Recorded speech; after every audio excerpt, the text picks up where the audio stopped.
खुद से जीतने की जिद है मेरी, मुझे खुद को हराना है। मैं भीड़ नहीं हूँ दुनिया की, मैं भीड़ नहीं हूँ दुनिया की, मेरे अंदर ही जमाना है। सो बच्चा, how are you all guys? मैं लवजीत अरोरा स्वागत करती हूँ आपका टेक क्वीन चैनल के ऊपर। तो चलिए इस जोश भरी क्लास की शुरुआत करते हैं और करते हैं इस प्यारे से कोट के साथ में। कहता है, खुद से जीतने की जिद है मेरी, मुझे खुद को हराना है।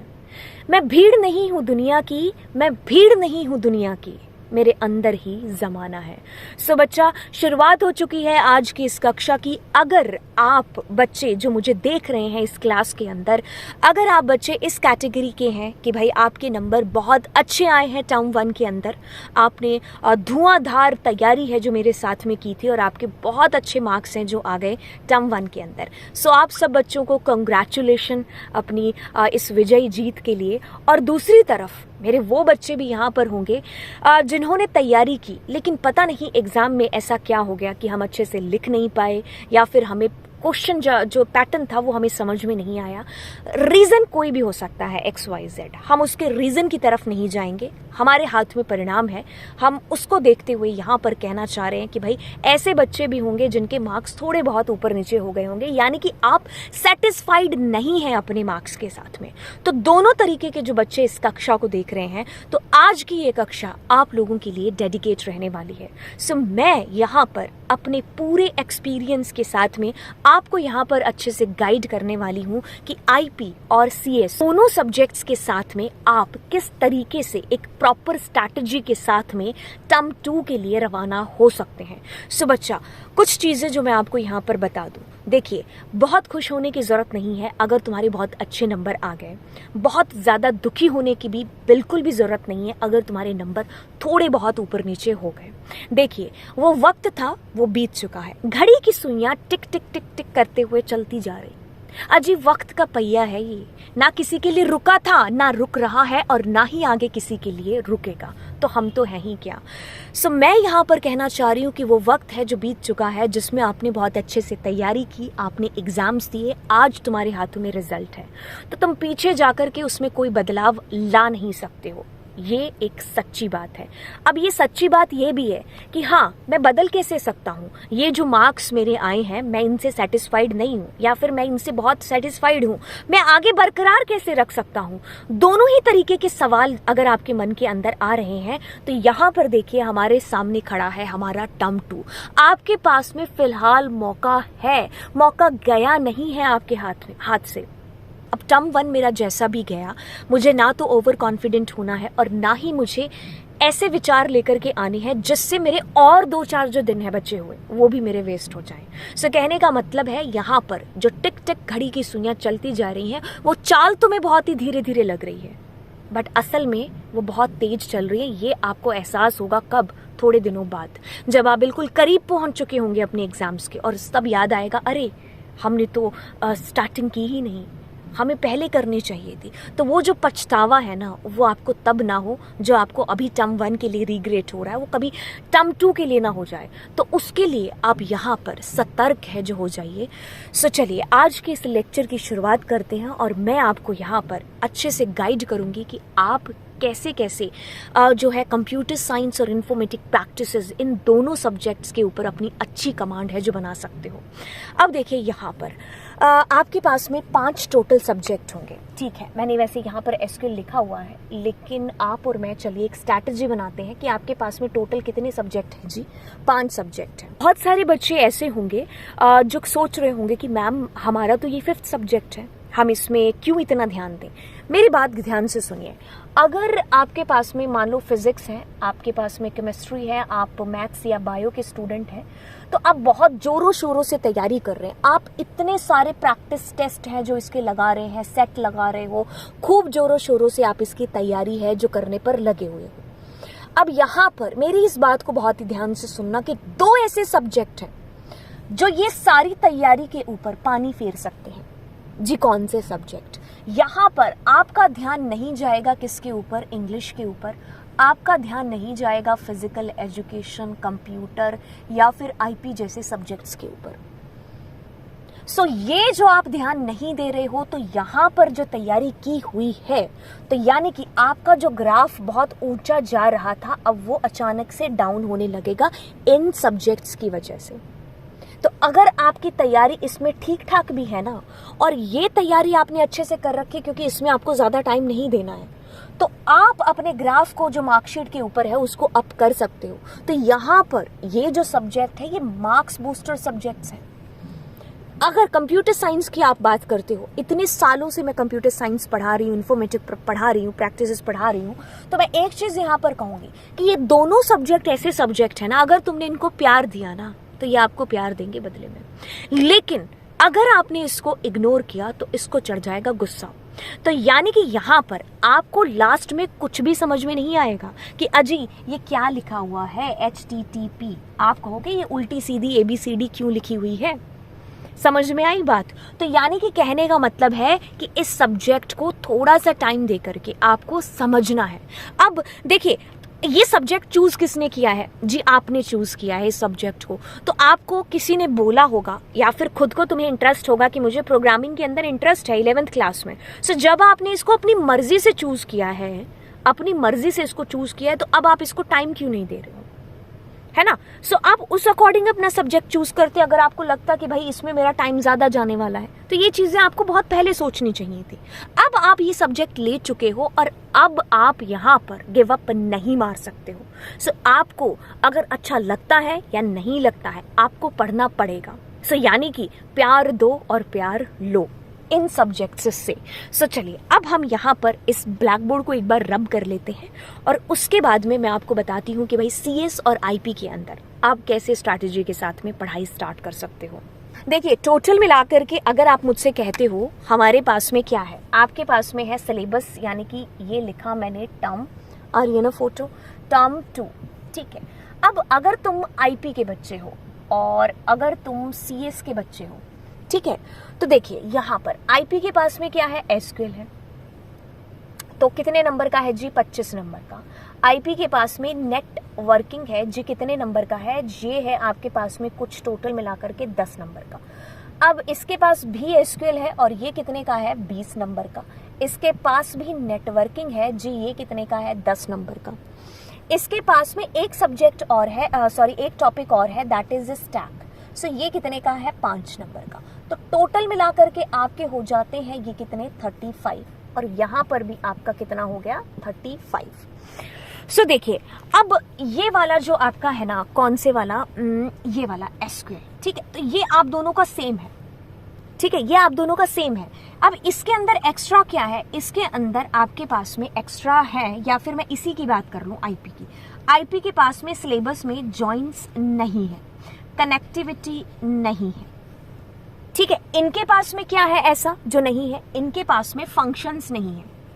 SQL के जो फंक्शंस होते हैं वो नहीं है इनके पास में, यानी कि आपको SQL के फंक्शंस बहुत अच्छे से पढ़ने हैं यहाँ पर। जो SQL, ये जो IP वाले बच्चे हैं, इनके पास में नहीं है। अब मेरे पास में जो मेन चीज आ जाती है, दैट इज रिसोर्सेज। कहाँ से मैं सबसे पहले अपना सिलेबस कंप्लीट कर सकती हूँ। तो बच्चा, सिलेबस के लिए आप मेरी बात गौर से सुनिए। आप CS के बच्चे हैं, आप IP के बच्चे हैं, इसी चैनल के ऊपर आपको SQL का, आपको कंप्लीट SQL का, नेटवर्किंग का, कंप्लीट स्टैक का, कनेक्टिविटी का, इन सब का आपको प्लेलिस्ट है इस चैनल के ऊपर मिल जाएगा, ठीक है। आप चैनल ओपन करिए, आपको स्टार्टिंग के अंदर ही क्लास वाइज लिस्ट है जो मिल जाएगी। नहीं मिलेगी तो मैं इसकी डिस्क्रिप्शन बॉक्स के अंदर डाल दूंगी, ठीक है। तो आपको इनका क्या मिल जाएगा, सारा का सारा मटेरियल है जो आपको इसी चैनल के ऊपर मिलेगा, ठीक है। रिसोर्सेज आपको कहाँ से पढ़ना है। सो मैं एटलीस्ट एक बार अपना सिलेबस कैसे खत्म करूं, मेरी इस बात को ध्यान से सुनो। ये जो अप्रैल मंथ तुम्हारे पास में आ रहा है, it is golden golden golden month, क्योंकि यहाँ पर आप कहीं ना कहीं रेडी कर रहे होंगे, तैयार कर रहे होंगे अपने टर्म 2 की मार्कशीट को। वो जो मार्कशीट टर्म 1 की अभी आपके हाथ में है ना, वो जो नंबर हाथ में है, वैसे ही कुछ नंबर आप बना रहे होंगे। कब, अप्रैल के अंदर। अप्रैल में की हुई तैयारी आपकी अफेक्ट करेगी आपको नेक्स्ट मंथ। तो ये जो मंथ है इसको यूटिलाइज कर लो जितना भी कर सकते हो। तो यहाँ पर सबसे पहले आपने मेरी बात जान करके कंप्यूटर साइंस इन्फॉर्मेटिक प्रैक्टिसेस का एक बार सिलेबस खत्म करना है। सो जब आपने इसका सिलेबस खत्म कर दिया, अब बात आती है जी मेरे पास में नोट्स कहाँ से होंगे। मैं आपको एक चीज बताऊं, आप साथ ही साथ लेक्चर देखना, साथ ही साथ अपने खुद के हैंड नोट्स हैं जो बनाना। अब वो नोट्स ऐसे नहीं बनाने हैं कि भाई तुम कलर 50 तरीके के कलर रंग लेकर के बैठ जाओ, नहीं जी नहीं। पॉइंट टू द पॉइंट लिखना है कि जैसे मैंने अगर यहाँ पर एसक्यूएल के अंदर मैं जॉइंट्स बता रही हूँ तो कितने तरीके के हैं, ये हैं। कार्टेशियन प्रोडक्ट में रोज मल्टीप्लाई होती हैं, उसके कॉलम जो जुड़ते हैं। तो आपने अपनी भाषा में अपने लिए बनाने ताकि वो एग्जाम के लास्ट दिन आपके काम आ सके। ठीक है, अब आपको मेरे नोट्स कहाँ से मिलेंगे, चलिए ये भी मैं आपको बताती हूँ। आपने क्या करना है, अनअकैडमी की ऐप को डाउनलोड करना है। ठीक है, अनअकैडमी की ऐप के ऊपर जैसे आप डाउनलोड करोगे ना, तो नीचे ना आपको एक कम्युनिटी करके एक जो है बटन दिखाई देगा। उस बटन के ऊपर आपने क्लिक करना है। वहां पर आपने जिन जिन एजुकेटर्स को फॉलो कर रखा होगा ना, उन एजुकेटर्स के आपको जो है फोटोज दिखाई देंगे और उनके द्वारा शेयर किए हुए, उनके थ्रू शेयर की हुई सारी चीजें आपको दिखाई देंगी। तो अब वहां पर आपको मेरी फोटो दिखाई दे रही होगी, तो आपने मेरी फोटो के ऊपर क्लिक करना है और आप पहुंच जाओगे कम्युनिटी टैब के ऊपर। वहां पर मैंने सारे नोट्स आप लोगों के शेयर कर रखे हैं। कंप्यूटर साइंस, आईपी, दोनों के दोनों सारे के सारे नोट्स आप लोगों के शेयर्ड हैं वहां पर। ठीक है, आने वाले दिनों में मैं आपको इसकी वर्कशीट्स भी है जो प्रोवाइड कराने वाली हूँ। वर्कशीट क्या होंगी, जिनके अंदर आपको आंसर भी दूंगी साथ में, और साथ में प्रश्न भी दूंगी, क्वेश्चंस भी दूंगी। तो जिससे आप क्वेश्चंस करोगे प्रिंट आउट लेकर के, और फिर उसका आंसर भी आप उसमें से देख सकते हो। ये चीजें थोड़े दिनों में होने वाली है। तो आपको नोट्स पता चल गए। बहुत बच्चे कहते हैं मैम नोट्स टेलीग्राम पर, अरे नहीं, कम्युनिटी टैब के ऊपर आपको मिल जाएंगे नोट्स। आपको वहां से उसको डाउनलोड करना पड़ेगा क्योंकि सारा मटेरियल वहीं पर है। ठीक है, तो आप वहां से उसको सीधा डायरेक्ट है जो डाउनलोड कर लो। अच्छा, अब बात आ गई यहाँ पर कि आपने सिलेबस कंप्लीट कर लिया, नोट्स का झंझट था वो खत्म हो गया। अब ऐसा क्या करें, ऐसा तो टर्म 1 में भी किया था हम लोगों ने, यानी कि मैंने सिलेबस कंप्लीट कर लिया था, मैंने अपने खुद के नोट्स भी बना लिए थे, बट बात ऐसी क्या हुई कि मैं 30 के पास अटक गया। बताते हैं, पहले ब्लैक बोर्ड को क्लीन करने दीजिए। अब जैसे ही आपका सिलेबस एक बार कंप्लीट हो जाता है, आपको यहाँ पर 2 चीजों का ध्यान रखना है। नेक्स्ट स्टेप आपको लेना है, यहाँ पर आर का ध्यान रखना है और पी का। आर का मतलब है कि जो आपने पढ़ा है वो आपको यहाँ पर रिवाइज करना है। दुनिया में ऐसा कोई भी शख्स नहीं है जिसने एक बार जो चीज देखी और उसको एक बार देखने से ही याद हो गई। नहीं जी नहीं। आपने अपनी कभी फेवरेट मूवी याद है आप लोगों को? आज मैं कोई मूवी देख करके आई, ताज़ा मैं देख करके बाहर निकली हूँ थिएटर से, और मैंने अपनी फ्रेंड को हर एक डायलॉग और हर एक चीज़ बता दी कि भाई मूवी में ये चीज़ हो रही थी। अब वही अगर मेरा दोस्त मुझे 1 हफ्ते बाद फ़ोन करके पूछता है तो शायद मैं थोड़ी चीज़ें भूल चुकी होंगी, 1 महीने बाद कुछ और चीज़ें भूल चुकी होंगी, मेरे ख्याल से 1-2 साल बाद मैं शायद नाम भी भूल जाऊंगी। फिर मुझे याद आएगा, अरे वो मूवी देखी, उसके हीरो का नाम क्या था, मुझे ये भी याद नहीं आएगा। ऐसा मेरे साथ नहीं, हम सबके साथ ये चीज़ होती है, आप लोगों के साथ भी ये चीज़ होती होगी। तो भाई अगर तुम्हें अपनी फेवरेट मूवी या फिर मूवी जो आपने देखी थी, इतनी अच्छी होती मूवी, चाहे कैसी भी हो, याद तो रहती है ना। तो अगर मूवी अगर आप भूल सकते हो तो भाई पढ़ा लिखा तो आप डेफिनेटली भूल ही सकते हो। सो कहने का मतलब है, जो आपने एक बार लेक्चर देख लिया, चाहे वो तुम्हारा फेवरेट टॉपिक हो, चाहे वो तुम्हारा फेवरेट नहीं हो, आपको इस आर का ध्यान रखना है, दैट इज रिवाइज करते जाना है time to time. Revision is must, ये चीज आप ध्यान रख लीजिए। अब यहां पर नेक्स्ट क्या करना है, इस पी का ध्यान भी रखना है। पी क्या है? P is practice. P for practice आपको करनी है। अब देखिए आपने क्या किया है, एसक्यूएल का सारा पढ़ लिया, आपने पढ़ लिया यहाँ पर फंक्शंस पढ़ लिए एसक्यूएल के, ठीक है, आपने जॉइंट्स यहाँ पर पढ़ लिए, आपने यहाँ पर कनेक्टिविटी पढ़ ली, ये सारी चीजें आपने पढ़ ली। बट एग्जाम में कैसे क्वेश्चंस आएंगे, वो क्वेश्चंस की प्रैक्टिस आपको कैसे करनी है। आप अपनी सुमिता अरोरा उठाओ, प्रीति अरोरा उठाओ, नहीं है तो एनसीईआरटी उठाओ। अगर वो भी नहीं है तो जो मैं वर्कशीट्स की अभी बात कर रही थी, कुछ दिनों में आपकी अपलोड होने वाली है कम्युनिटी टैब के ऊपर, ठीक है। सो वो जो वर्कशीट्स हैं आप उसको डाउनलोड करो, उसके अंदर आप प्रैक्टिस करो, और वो वर्कशीट्स इतनी अच्छी हैं कि उसके अंदर आप लोगों के लगभग कह लो कि 400-500 क्वेश्चंस हैं जो हो जाने वाले हैं, ठीक है। किसकी है? एसक्यूएल की अलग से मिलेगी एंड नेटवर्किंग की आपको अलग से मिलेगी, ठीक है। इन दोनों की आपको अलग से वर्कशीट्स है जो मिलेगी। इसकी मैं 25 से 30 वर्कशीट्स है जो अभी रेडी कर रही हूँ, तो आने वाले दिनों में आपको इसकी वर्कशीट्स मिल जाएगी और इसकी भी आपको मिल जाएगी, ठीक है, इसकी भी मैं ट्राई करूंगी। अभी जैसे 14 वर्कशीट्स हैं जो बन चुके हैं एंड इसका नंबर है जो और इंक्रीज करने की कोशिश है जो पूरी की जाएगी, बट बाकी इसमें आपका काफ़ी सारा कंप्लीट हो ही जाएगा। ठीक है, ऑलमोस्ट हो ही चुका है इसके अंदर। फिर भी हम एग्जाम के पास आते आते और वर्कशीट्स हैं जो अपलोड कर देंगे। अब यहाँ से या तो आप अपनी बुक्स के बैक साइड एक्सरसाइज से आप प्रैक्टिस करिए कि एक चीज आपके पास में है, अब वो अगर ऐसे मैम ने बताया है तो मैं ऐसे और ऐसे और ऐसे क्यों नहीं करके देख सकता प्रैक्टिस। आप ये जो चीजें नहीं करते हो ना इसकी, तभी जो हमारे नंबर आने थे कभी 35 वो हम 30 पर अटक गए या 25 पर अटक गए, क्योंकि हम सिर्फ वो कहते हैं ना, जैसे मैं बच्चों को अक्सर ही एग्जाम्पल देती हूँ कि भाई उंगली पकड़ करके तुम्हारे पापा ने तुम्हें चलना सिखाया था, भागना किसने सिखाया था? जी हम खुद सीखे थे। वही चीज तुम्हारे टीचर, तुम्हारी मैम अगर आपको एक तरीके से एग्जाम्पल बता रहे हैं ना, अब तुम्हारा फर्ज बनता है कि इसके बाकी कोने भी कुरेदे जाएं। तो जैसे भागना तुम खुद सीखे थे, वैसे अब प्रैक्टिस करना भी तुम्हें खुद ही सीखना पड़ेगा। यानी कि अगर मैम ने एक क्वेश्चन का प्रैक्टिस लगाया है तो मैं बाकी भी प्रैक्टिस करके देखूं।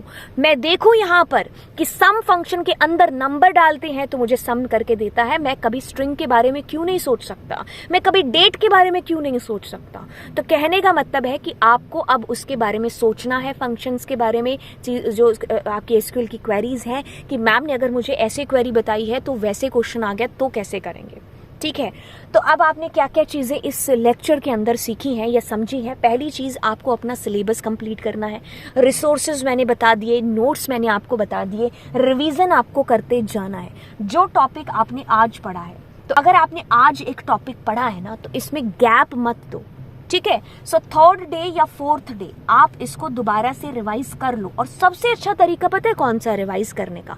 सबसे अच्छा तरीका है कि जैसे आप मेरा लेक्चर देख रहे थे, ठीक है, आपने अब लेक्चर में इंपॉर्टेंट चीजें हैं जो एक पेज के ऊपर नोट कर ली, अब रिवाइज करो उसके थ्रू, पेजेस के थ्रू। तो फटाफट से पढ़ लिया उसको, रिवाइज हो गया। ठीक है, तो रिवीजन की है वो जो सक्सेस का रास्ता देख रहे हो ना, उसकी चाबी है ये। उसकी चाबी के साथ में एक और है, ये पी, प्रैक्टिस करनी ही पड़ेगी। क्या सचिन तेंदुलकर ने एक बार क्रिकेट का बल्ला देखा कि अच्छा ये ऐसे शॉट लगता है, उसके बाद क्या उसने प्रैक्टिस की नहीं? अरे वो जिंदगी भर वो प्रैक्टिस करता रहा जब तक वो खेलता रहा। हर दिन वो प्रैक्टिस कर रहा था, इवन वो अभी भी प्रैक्टिस कर रहा होगा। आप किसी भी खिलाड़ी का नाम ले लो, तो प्रैक्टिस कोई एक दिन की बात नहीं है कि तुम्हें एक दिन आगे चीज करनी तो अब तुम बस रिलैक्स होकर के बैठ गए। जी नहीं, आपको हर दिन उसकी प्रैक्टिस करनी पड़ेगी। हमारे जो सोल्जर्स हैं, अब उनको एक ही बात थोड़ी ना बताया कि हाँ ऐसे ऐसे होगा, नहीं, उनकी हर रोज प्रैक्टिस होती है। तो भाई प्रैक्टिस प्रैक्टिस प्रैक्टिस जो आपको करनी ही पड़ेगी। हाँ, तो बिल्कुल मैं आपको आपका डे सेट करके नहीं दूंगी कि भाई तुम सुबह 7 बजे उठो, 8 बजे ये सब्जेक्ट पढ़ लो, 9 बजे ये नहीं। सबकी कंडीशन, सिचुएशन, हालात सबके अलग अलग होते हैं। ठीक है, सो किसी को रात को पढ़ना अच्छा लगता है, किसी को दिन में पढ़ना अच्छा लगता है। सो जो भी है मैं आपके ऊपर चीज़ें छोड़ रही हूँ। तो मैं आपको बांध करके सिखा नहीं सकती। 2 दिन आपने कर भी लिया, तीसरे दिन आप अपने कंफर्ट जोन में चले जाओगे। तो बाउंड नहीं कर रहे हैं, लेकिन आपको रास्ता बता रहे हैं कि अगर आप कंप्यूटर साइंस में 100 का ड्रीम पा रहे हो ना, तो ये ड्रीम आपको तभी हासिल होगा जब आप ये सारी चीज़ें करोगे। सो 35 का खेल खत्म हो चुका है। कब? टर्म 1 के अंदर 15 नंबर टर्म 1 के अंदर प्रैक्टिकल भी हो चुके थे जो आपके टीचर्स ने लिए थे। अब 15 नंबर के प्रैक्टिकल्स फिलहाल चल रहे हैं, दैट इज़ फॉर टर्म 2, और 35 का हमारा बचा हुआ रह गया है। तो फिर मिलाकर के आपके कुछ टोटल 100 नंबर यहाँ पर आप अचीव कर रहे होंगे। सो मैं उम्मीद करती हूँ बच्चा कि आपको ये सारी चीज़ें समझ में आई होंगी। बच्चा नेटवर्किंग हो, एसक्यूएल हो, सब कुछ चैनल के ऊपर है, जाइए और देखिए, और फिर उसकी प्रैक्टिस है जो कम्युनिटी टैब से वर्कशीट्स को डाउनलोड करके स्टार्ट कर दीजिए। एंड एनसीईआरटी के पीछे की बैक साइड जो है उसको स्टार्ट कर दो। सुमिता अरोरा एक्सरसाइज है या फिर प्रीति अरोरा की बैक साइड एक्सरसाइज है, उनको आप स्टार्ट कर दीजिए। राइट, तो ये आज की इस कक्षा के अंदर हम जो आपसे कहना चाह रहे थे। एंड घबराना नहीं है बच्चा, जितने भी बच्चे यहाँ पर देख रहे हैं सो सब आप लोगों के साथ में है। So all the very very best, और अच्छे से तैयारी है जो शुरू कर दीजिए। एंड नीचे कमेंट सेक्शन में भी अपनी बातों को लिख करके अपने विचारों को ज़रूर बताना कि आपको ये लेक्चर कैसा लगा। एंड दोस्तों के साथ में शेयर कर दीजिए। और चलिए तो फिर मिलते हैं नेक्स्ट लेक्चर में। Bye bye.